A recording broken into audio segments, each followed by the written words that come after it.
তো রাজামশাই বেঁচে যায়। তখনই সে আনন্দে মন্ত্রীকে জেল থেকে ছাড়িয়ে আনে।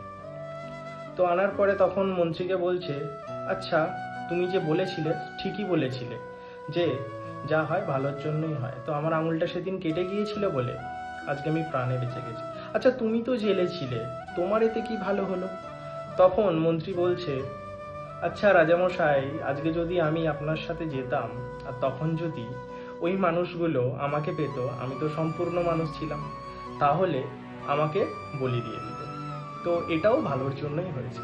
তাই সব কিছুই ভগবান শ্রীকৃষ্ণের প্ল্যান অনুযায়ী চলছে, নিয়ম অনুযায়ী চলছে। তো কখনোই ভাববে না যে আমার সাথে এটা কেন হলো, ওটা কেন হলো, এটা খারাপ হলো। একদমই না, কিছু একটা খারাপ হয়েছে, কিছু একটা ভালো হওয়ার জন্য। তো অপেক্ষা শুধু করতে হবে, তাহলেই সেই ভগবানের প্ল্যান অনুযায়ী তুমিও সেই জিনিসটা পেয়ে যাবে।